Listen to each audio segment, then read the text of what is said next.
श्रम और रोजगार मंत्रालय ने अब सामाजिक सुरक्षा संहिता 2020 के ड्राफ्ट नियमों को जारी कर दिया है। मंत्रालय की नोटिस के मुताबिक 13 नवंबर 2020 से अगले 45 दिन के भीतर जो तमाम स्टेक होल्डर्स हैं वो इस पर अपनी आपत्तियां, अपने विचार या सुझाव रख सकते हैं। और इस मसौदा नियमों में जो महत्वपूर्ण बातें हैं कि एक निश्चित समय अवधि के दौरान रोजगार पर रहने वाले कर्मचारी को ग्रेच्युटी के क्या नियम होंगे, इसके अलावा ईपीएफओ और ईएसआईसी के संबंध में क्या नियम हैं, और सामाजिक सुरक्षा के नज़रिए से जो अब तक मौजूदा प्रावधान किसी भी कर्मचारी को मिलते थे वो नए कानून के मुताबिक क्या हो सकते हैं, उसका दायरा क्या होगा, किस तरीके से उन्हें इसका फ़ायदा मिलेगा, इसमें कुछ बदलाव किए गए हैं। और इसको समझेंगे आज अपने ख़ास कार्यक्रम में अपने 3 मेहमानों के ज़रिए, और जानेंगे कि किस तरीके से ये जो मसौदा नियम है सामाजिक सुरक्षा के नज़रिए से कर्मचारियों के लिए ख़ास तौर पर वो क्या बदलाव लाने की बात करते हैं, और इससे पहले की स्थिति क्या थी, और इस बदलाव के बाद अगर ये स्वीकार होते हैं तो फिर क्या नई तस्वीर बनेगी। हमारे साथ बीपी मित्रा साहब हैं, former principal adviser, labour and employment ministry में रहे हैं। बहुत बहुत स्वागत सर आपका। हमारे साथ डीयू के सहायक प्रोफेसर डॉक्टर कुमार बिजॉय हैं, आपका भी स्वागत है। और उर्मी गोस्वामी हमारे साथ हैं, सहायक संपादक इकोनॉमिक टाइम्स से, आपका भी उर्मी बहुत बहुत स्वागत है। शुरुआत में पीपी मित्रा साहब आपसे करना चाहूँगा कि जिस तरीके से ये जो सामाजिक सुरक्षा का ड्राफ्ट मसौदा है रूल्स को लेकर, इसे अगर देखें तो जो मौजूदा सिस्टम है, जो मौजूदा रूल्स हैं, जो दायरा है कर्मचारियों के लिए सामाजिक सुरक्षा के नज़रिए से, उसमें क्या बड़े बदलाव करने की तैयारी इन नियमों में नज़र आती है? जो ड्राफ्ट सोशल सिक्योरिटी रूल्स जो नोटिफाई हुए हैं हमारे मंत्रालय, श्रम मंत्रालय जो मेरी पहली मंत्रालय थी, तो मैं कलीग्स को कॉम्प्लीमेंट करना चाहूँगा, इतनी जल्दी ये इतना सारे चीज़ों को नोटिफाई करके अपने पब्लिक कमेंट्स के लिए उन्होंने डाला है। तो जो मैं कह रहा था कि कोड जो बनी है सोशल सिक्योरिटी, जिसका मेन फोकस रहा है अनऑर्गेनाइज सेक्टर्स पे, क्योंकि 93% हमारी जो वर्कफोर्स है वो अनऑर्गेनाइज सेक्टर में है, तो उनको सोशल सिक्योरिटी दिलवा के जिसको कहते हैं डिसेंट वर्किंग कंडीशंस दिलवाना एक हमारा लक्ष्य बहुत साल से रहा है। तो मेरे ख्याल से ये जो कोड है उसकी जो रूल्स बने हैं, रूल्स मेरे ख्याल से स्ट्रेंथन करेगी इस मूव को। तो कुछ मुद्दे जैसे हैं जो अभी इनको करना है कि सारा कुछ ऑनलाइन प्रोसीजर में करना पड़ेगा, और सबसे बड़ी बात है कि जो ऑनलाइन प्रोसीजर है इसमें गिग वर्कर्स और प्लेटफॉर्म वर्कर्स को एक अलग से स्थान दी है, और उनके जो एम्प्लॉयर्स है उनका कंट्रीब्यूशन का भी जिक्र है। तो मेरे ख्याल से ये एक बहुत बड़ी पदक्षेप है, और इसके लिए मेरे ख्याल से जो इम्प्लीमेंटेशन है, जो ऑनलाइन पद्धतियां हैं, उनको हमने स्ट्रेंथन करनी पड़ेगी, क्योंकि हमारी जो बिल्डिंग एंड कंस्ट्रक्शन वर्कर्स जो एक्ट है उसकी जो इम्प्लीमेंटेशन देखा गया है कि ज्यादातर बिल्डिंग और कंस्ट्रक्शन वर्कर्स इनके फायदे ले नहीं पाते, क्योंकि ऑनलाइन कनेक्शंस या ऑनलाइन इनके आधार कार्ड बेस्ड जो एप्लीकेशन है होगी वो उनकी उपलब्धि नहीं है। तो मेरे ख्याल से ये जो बातें हैं इसको ध्यान में रखते हुए ये रूल्स को एनफोर्स करना एक बहुत बड़ी मुद्दा है। ओके डॉक्टर कुमार, आपके नज़र में सबसे पहले अगर मैं कहूँ कि इसका दायरा क्या है, मतलब कौन कौन है जो इसके दायरे में हैं, और दूसरा जो सबसे मुश्किल काम दिख रहा था इससे पहले जब संसद में चर्चा हुई थी इस बिल को लेकर, वो है इसका रजिस्ट्रेशन, पंजीकरण कैसे हो, क्योंकि जिस तरीके से माइग्रेशन होता है, मूवमेंट होता है, तो ये दोनों जो महत्वपूर्ण मुद्दे हैं उसे कैसे देखते हैं अगर नए ड्राफ्ट नियमों को देखें तो? सबसे पहले सरकार को बहुत बहुत धन्यवाद देना चाहूँगा, क्योंकि मैं खुद पिछले 15-20 साल से मैं ऑलवेज इस बात की चर्चा करता रहा हूँ कि लेबर रिफॉर्म्स चाहिए इंडिया में, और जब लेबर की बात करते हैं तो सबसे लास्ट जो पायदान पे खड़ा लेबर है उसकी बात करते हैं, और उस लेबर रिफॉर्म्स में बहुत से पहलू थे, उसमें सबसे महत्वपूर्ण पहलू जो है उनका सोशल सिक्योरिटी है।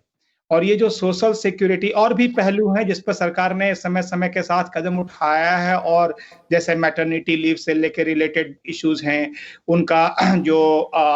एम्प्लॉय बेनिफिट्स जो है उसके यूनिवर्सल होने की बातें हैं।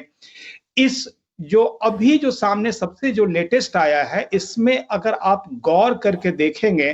तो कुछ मुख्य बिंदु जो सामने आ रहा है, उसमें आप देखिएगा कि जो बिल्कुल कहीं से भी किसी तरह से कोई रिकॉग्निशन नहीं, कोई रजिस्ट्रेशन नहीं, कोई एक्नॉलेजमेंट नहीं है। और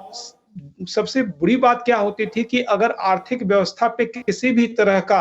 चाहे एक नेचुरल तरीके से कोई डिस्टरबेंस हो या कोई प्रतिबंध लगा दिया जाए, सबसे ज्यादा सफरिंग उन्हीं की होती है। जो सबसे ज्यादा जो रोड साइड वेंडर हैं, प्लेटफॉर्म वेंडर्स हैं, कंस्ट्रक्शन वर्कर्स हैं, अनऑर्गेनाइज्ड वर्कर्स हैं, इनको सबसे ज्यादा सफरिंग होता है। तो इस पर एक खास करके उनको लेना, उनको एक केंद्र बिंदु बना के एक कानून को बनाने की तरफ कदम बढ़ाना अपने आप में बहुत बड़ी बात है। जिस तरीके से जो सबसे ज़्यादा मैं कहूँ कि संकट था, अगर किसी भी प्रतिष्ठान या ऐसे संस्था में जहाँ पर कर्मचारी हैं, और वो थे जो संगठित क्षेत्र पूरा का पूरा, और इसमें सबसे बड़ा जो था वो था रियल एस्टेट का सेक्टर। और जहाँ तक इन मसौदा नियमों को अगर आप देखें तो कैसे आप देखते हैं कि चाहे वो मूवमेंट हो रहा हो इस तरीके के क्लास का श्रमिकों का एक राज्य से दूसरे राज्य में, वो किस तरीके से बेनिफिट्स के दायरे में आते हुए नजर आएंगे इन नियमों के बाद, और उसका जो इम्पैक्ट है इस पूरे के पूरे वर्ग पर इन नियमों में, उसे कितना और ज़्यादा मजबूत किया जा रहा है। देखिए, ये जो जैसे कुमार जी ने अभी वो जिक्र कर रहे थे, ये माइग्रेशन जो रिलेटेड है, क्योंकि वो रियल एस्टेट कंस्ट्रक्शन सेक्टर में सबसे बड़ी दिक्कत ये थी कि कोई स्थायी जगह पर ये जो असंगठित वर्कर्स हैं वो नहीं रहते हैं। कुछ दिन एक स्थान पर, फिर अगले कहीं किसी और स्थान पर, कभी एक राज्य से दूसरे राज्य जाते हैं। ये जो मसौदा नियम की ऐलान किया सरकार ने, जो अभी पब्लिक कंसल्टेशन के लिए रखा है, उसमें क्लियरली ये कहा जाता है कि जो बोर्ड है, जो पहले संगठित बोर्ड थे, उनका बिल्डिंग और कंस्ट्रक्शन वेलफेयर बोर्ड, उनकी रिस्पॉन्सिबिलिटी रहेगी कि जो रजिस्टर्ड वर्कर्स हैं वो उनके जो बेनिफिट्स है वो उनको मिले। सबसे बड़ी बात ये है कि एक हिसाब से एक चेक्स एंड बैलेंस क्रिएट कर दिया गया है। चाहे आप सिर्फ रियल एस्टेट देखें या कोई सा भी आप जो अनऑर्गेनाइज्ड या एक हिसाब से गिग वर्कर्स या प्लेटफॉर्म वर्कर्स, सबका देखें तो एक चेक्स एंड बैलेंस ये है। पहले क्या होता था कि अगर जो मालिक है वो अगर कुछ देना चाहे, तब वैसे तो लेबर कोड में बहुत मुश्किल से उन लोगों को उनको इंटीग्रेट किया जाता था, अनऑर्गेनाइज्ड लेबर को, अनऑर्गेनाइज्ड वर्कर्स को, पर ये था सिर्फ उनके हाथ में था। अब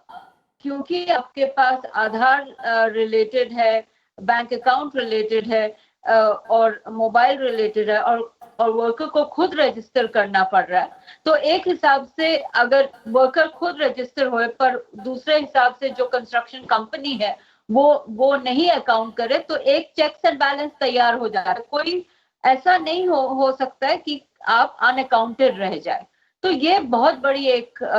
जो क्या बोलते हैं बेनिफिट आया है या इम्प्रूवमेंट आया है, वो एक बहुत बड़ी चीज हुई है। और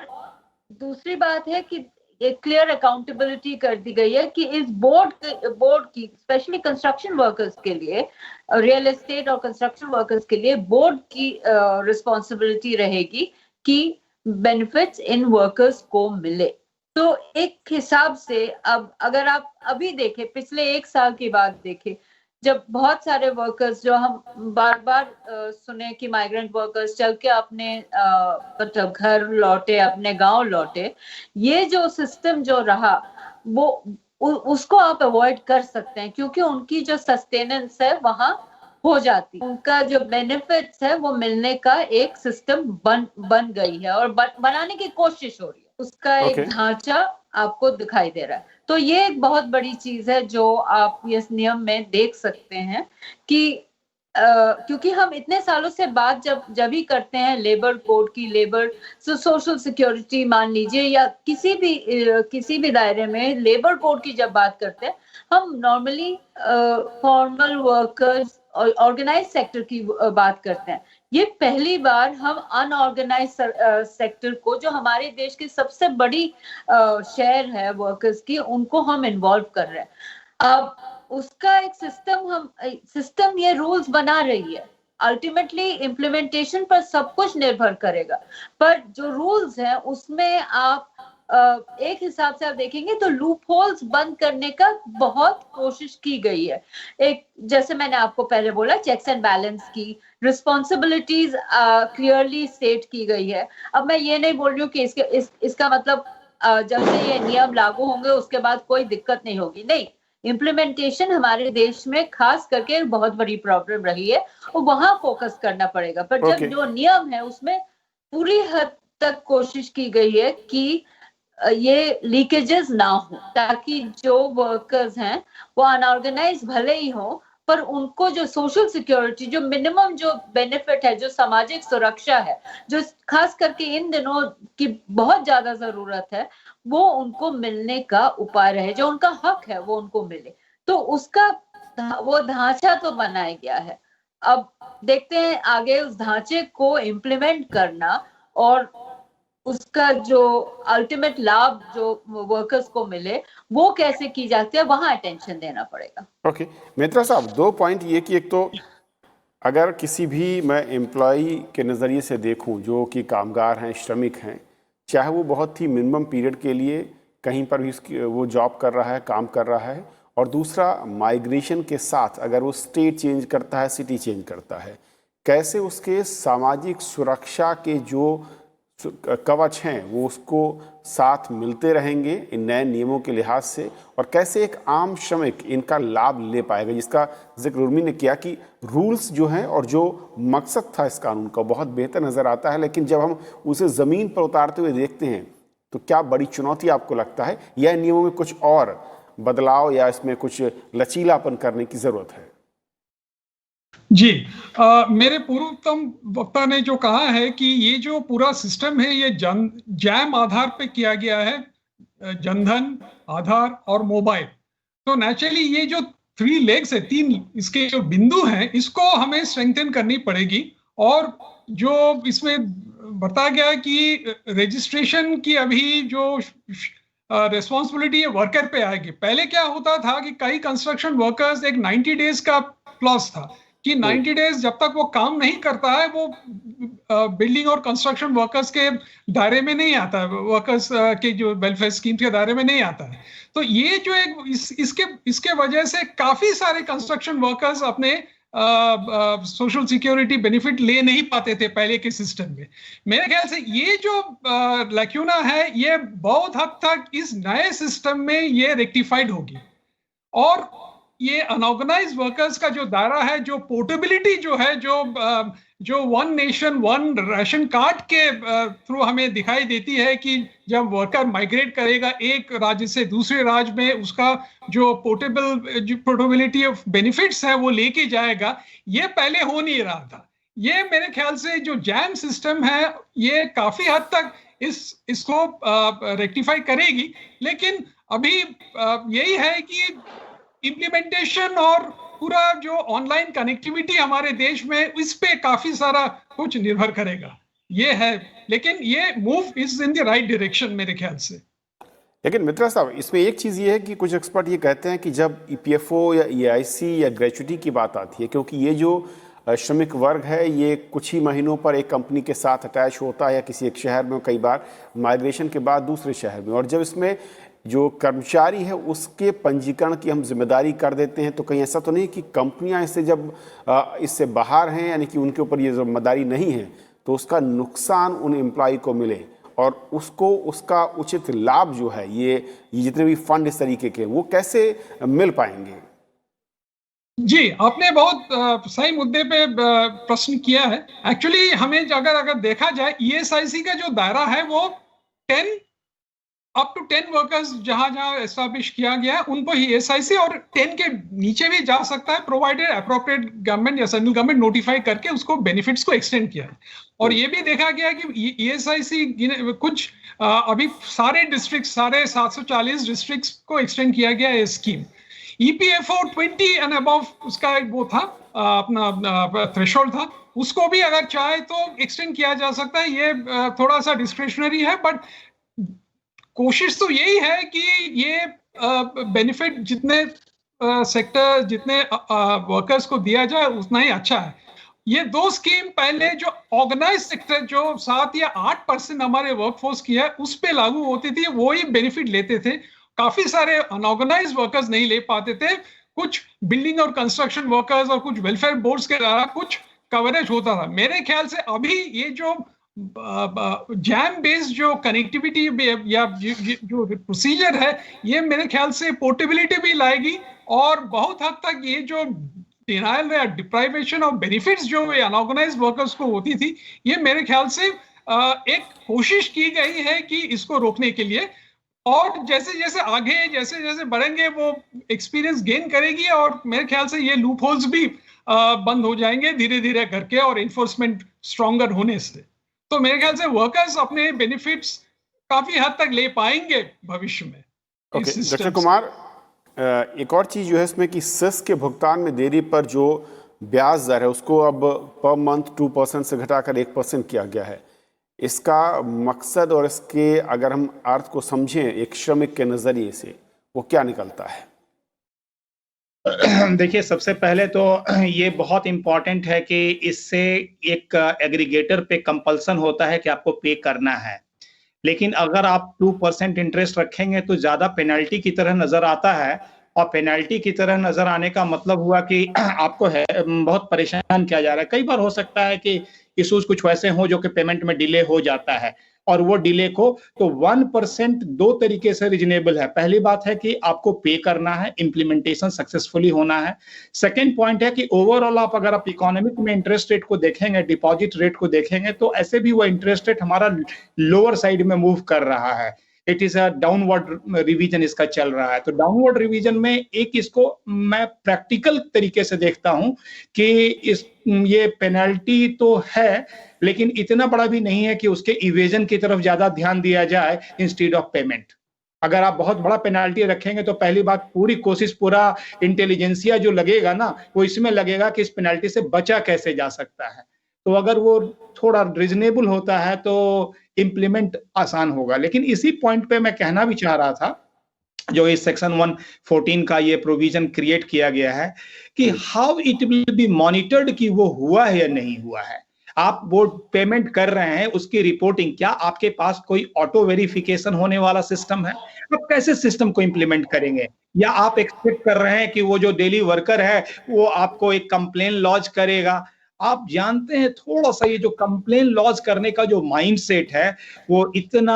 मतलब आप नहीं है कि हम जहां काम कर रहे हैं, आज आप जानते हैं पढ़े लिखे लोग भी जहां काम करते हैं, और जब कंप्लेन करने की बारी, और खास करके अगर अपने एम्प्लॉयर के अगेंस्ट में या सिस्टम के अगेंस्ट में कंप्लेन करने की बारी आती है, तो बहुत उनको सोचना पड़ता है, बहुत हिम्मत जुटाना पड़ता है। तो एक आप इस अनऑर्गेनाइज्ड वर्कर से आप ये करेंगे, तो मेरा यहाँ अभी मुझे बहुत क्लैरिटी इस मामले में पढ़ के नहीं आ रहा है कि अगर ये ठीक है आपने प्रोविजन तो किया, लेकिन प्रोविजन एक्टिवेट कैसे होगा? हु विल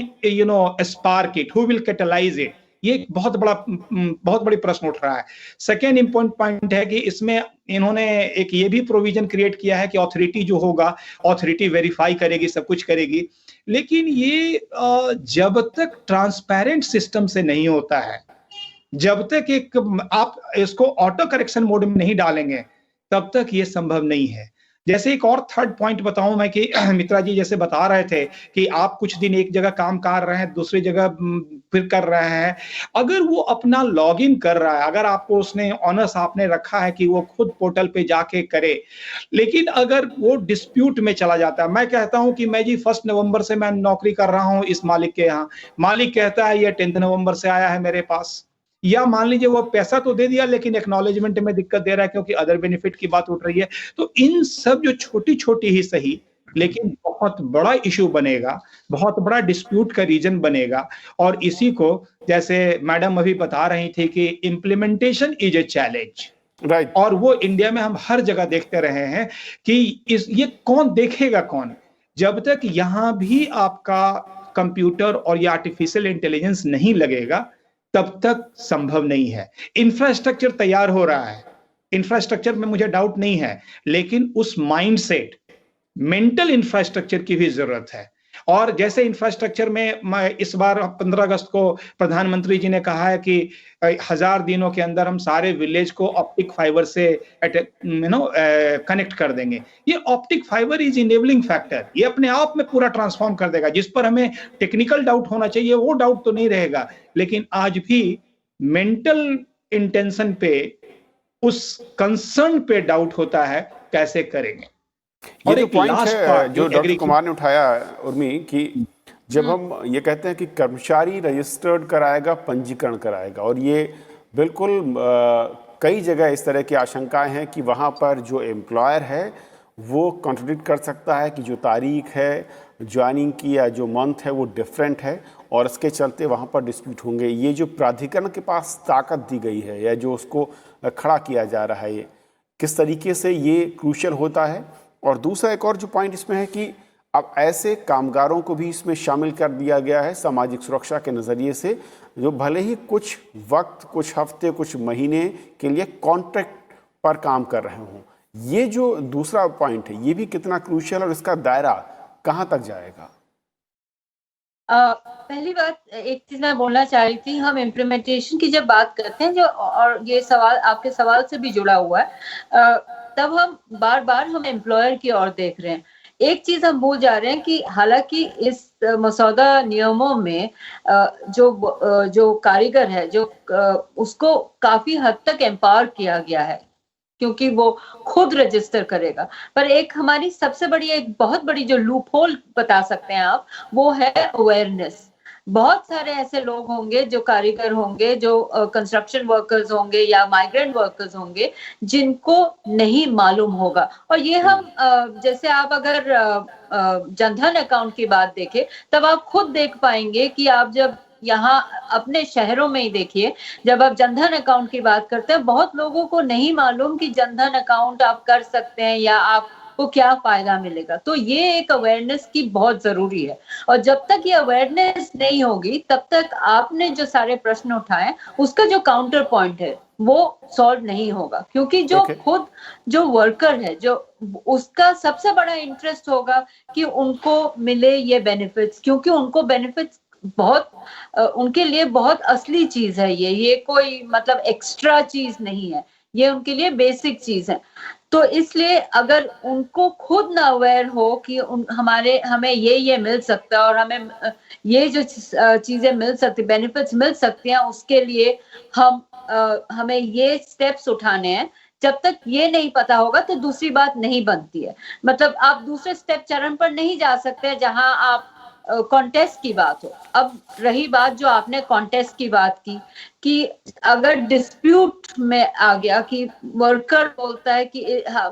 मैंने इस दिन शुरू किया काम, और जो एम्प्लॉयर है वो कोई और दिन बोलता है, इसका एक जो है, क्योंकि रजिस्ट्रेशन और अपडेटिंग वर्कर के हाथ में है, एक हिसाब से हमको मानना पड़ेगा कि बैलेंस ऑफ टिल्ट जो हो रहा है थोड़ा वर्कर के फेवर में, और वैसा होना भी चाहिए। और ये थ्रू आप क्या बोलते हैं, थ्रू टेक्नोलॉजी आप इसको वेरीफाई भी कर सकते हैं। शायद आगे जाके हम देखेंगे कि जब माइग्रेंट वर्कर या वर्कर, जब समझ लीजिए कंस्ट्रक्शन साइट पर है, वहां जाएगा, उसकी एंट्री जो होगी वो आधार के बायोमेट्रिक के तहत, जैसे आजकल बहुत सरकारी दफ्तरों में होता है, आपका अटेंडेंस बायोमेट्रिक होता है, तो उस हिसाब से कुछ उपाय निकलेंगे। पर यही है, ये जो 45 दिन कंसल्टेशन की जो चल रही है, इसमें ये सवाल उठाने जाने चाहिए कि ऐसा ना हो कि हम लूपहोल्स ही क्रिएट, एक लूपहोल बंद करने के लिए दूसरा लूपहोल बनाए। तो ये जो सवाल है कि डिस्प्यूट का कैसे रेजोल्यूशन हो सकता है, एक तो थ्रू टेक्नोलॉजी है, दूसरा एक डिस्प्यूट रेजोल्यूशन का एक इजी सिस्टम होना चाहिए, क्योंकि जैसे दोनों कुणाल जी और मित्रा जी दोनों ने उल्लेख किया है कि सोच लीजिए जो हम लोग भी हैं अपने दफ्तरों में, अगर कोई दिक्कत होती है कंप्लेन करने के लिए, एक तो हिचकिचाते हैं और दूसरा है कि जो कंप्लेन का प्रतिक्रिया वो इतना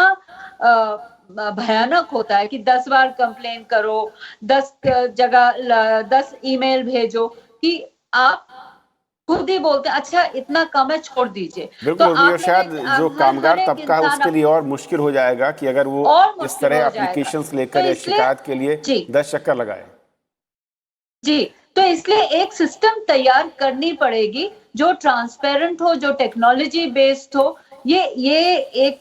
जो सबसे बड़ी चीज है, जो कैसे ये नियम बदले हैं या जो इसका जो दायरा बदला, इसमें टेक्नोलॉजी, जैसे सब मानते हैं टेक्नोलॉजी का बहुत बड़ा हाथ रहा है। बिल्कुल, मैं इसी टेक्नोलॉजी को हमें इस्तेमाल करना पड़ेगा। एक पॉइंट जो कि ड्राफ्ट रूल्स में दिखता है वो है राज्य कल्याण बोर्ड का, और जिस तरीके से ये ड्राफ्ट रूल है इसमें दिखता है कि कल्याण बोर्ड जो है स्टेट के, ये बहुत पावरफुल होने जा रहे हैं, और मैं कहूँ कि पूरी तरीके से इन तमाम प्रावधानों को कामगारों के हित में पहुंचाने के लिए उनकी सबसे बड़ी जिम्मेदारी होगी। कैसे से देखते हैं अगर नियमों के लिहाज से देखा जाए, और कहीं इस तरीके से तो नहीं कि जो अब तक कई इस तरीके के बोर्ड हैं उनकी भूमिका जो है और वहाँ पर जो मैन पावर या जो सोच जिसकी आप बात कर रहे थे कि जो माइंडसेट है उसे भी बदलना होगा, न सिर्फ नियमों से बल्कि स्वेच्छा से, अलग से। देखिए, दो चीजें हैं। एक तो माइंडसेट की जरूरत पड़ेगी, क्योंकि अभी जो एडमिनिस्ट्रेशन होगी ये काफी रेस्पॉन्सिव एडमिनिस्ट्रेशन होगी, काफी होना चाहिए वैसे, काफी जो ऑनलाइन मेथड्स पे डिपेंड करेगी। पहले बहुत ही पेपर बेस्ड सिस्टम हुआ करता था और इसमें ये डिस्प्यूट्स का अवसर भी बहुत ज्यादा होता था, और जो हमारे पूर्वतम वक्ताओं ने जो बताया है कि इसमें कुछ प्रॉब्लम्स आ सकती है अबाउट कब रजिस्टर हुआ है, कब श्रमिक पहुंचा है। ये पेपर बेस्ड सिस्टम में काफी सारा मतलब इश्यूज होते थे। मेरे ख्याल से अभी जो ऑनलाइन सिस्टम, ये जो जैम बेस्ड सिस्टम जो होगी, ये जो कनेक्टिविटी जो अपना इलेक्ट्रॉनिक सिस्टम जो होगी, इसमें काफी हद तक ये कम होने की आशा है। लेकिन उसके साथ साथ जो उर्मी जी ने बताया है कि अवेयरनेस बिल्डिंग भी बहुत जरूरी है। हर एक वर्कर को थोड़ा बहुत उसको टेक सेवी और थोड़ा बहुत अवेयर होनी जरूरी है।